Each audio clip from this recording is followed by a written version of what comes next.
Bharatiya Janata party Vadodara શહેરના અધ્યક્ષ doctor Vijaybhai શાહનો 56મો જન્મદિવસ હોય તે અંતર્ગત વડોદરા શહેરમાં અનેક કાર્યક્રમો થઈ રહ્યા છે। તે અંતર્ગત કુબેરેશ્વર શાળા ખાતે બાળકોને દત્તક લેવાના કાર્યક્રમ પણ ખાસ આયોજન કરવામાં આવ્યું। વડોદરા શહેરના અધ્યક્ષ શ્રી ડોક્ટર વિજયભાઈ શાહનો 56મો જન્મદિવસ હોવાથી માંજલપુર ગામ પાસે આવેલ શ્રી કુબેરેશ્વર શાળામાં નગર પ્રાથમિક શિક્ષણ સમિતિના દિવ્યાંગ બાળકોને દત્તક લેવાનો કાર્યક્રમ રાખવામાં આવ્યો। ડોક્ટર વિજયભાઈ શાહે 56 બાળકોને દત્તક લીધા અને તેમના 12મા ધોરણ સુધીની સંપૂર્ણ આર્થિક સહાય કરવાનો નિર્ણય લીધો।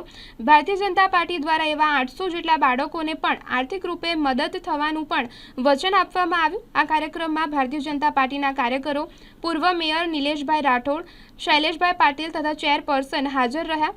જ્યાં દિવ્યાંગ બાળકો સાથે ડોક્ટર વિજયભાઈ શાહના ઉજવણી કરવામાં આવી। તેમના જન્મદિવસની ખાસ ઉજવણી થઈ। તેમાં 56મા જન્મદિવસ ઉજવ્યો અને કેક કટિંગ કરીને પોતાની ખુશી વ્યક્ત કરી।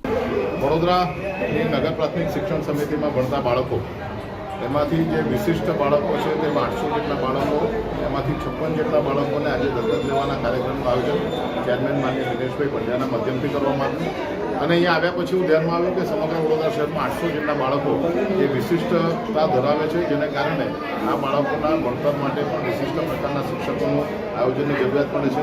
ત્યારે ભારતીય જનતા પાર્ટીએ હંમેશા રાજકીય પક્ષને બદલે સામાજિક ઉત્તરદાયિત્વ કરનારી પાર્ટી છે અને માટે જ આજે આ બધા જ બાળકો એટલે કે 800 બાળકો એમના 9મા ધોરણમાં, 10મા ધોરણમાં, 11મા ધોરણમાં અને 12મા ધોરણમાં આ વિદ્યાર્થીઓના શિક્ષણ માટેનો સમગ્ર આર્થિક રીતે સહયોગ એ ભારતીય જનતા પાર્ટી વડોદરા મહાનગર તરફથી આપવામાં આવે પ્રકારની આજે જાહેરાત કરી છે।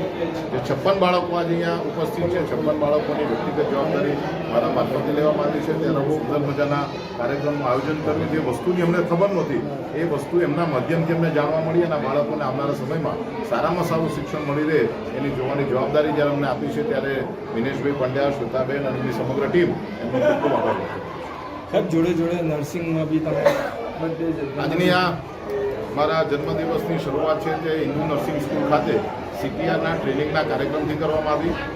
14મી ડિસેમ્બર 2021ના દિવસે પહેલીવાર વડોદરા શહેરમાં અલગ અલગ સ્થળો પર CPR ટ્રેનિંગનો કાર્યક્રમ કર્યો અને ત્યાર પછી આ જ વાત મેં માન્ય પ્રદેશના અધ્યક્ષ પાટીલ સાહેબને કરી, અમારા સંગઠન મહામંત્રી રત્નાકરજી સાથે વાત કરી અને ત્યાર પછી સમગ્ર ગુજરાતમાં બધી જ મેડિકલ કોલેજોમાં શિક્ષકોને, પોલીસના કર્મચારીઓને, ભારતીય જનતા પાર્ટીના કાર્યકર્તાઓને CPRની ટ્રેનિંગ મળે એનું આયોજન રાજ્ય સરકારના માધ્યમથી કરવામાં આવ્યું। ત્યારે આ શૃંખલામાં જ એક CPR ટ્રેનિંગનું સરસ મજાના કાર્યક્રમનું આયોજન હિન્દુ નર્સિંગ સ્કૂલ ખાતે થયું।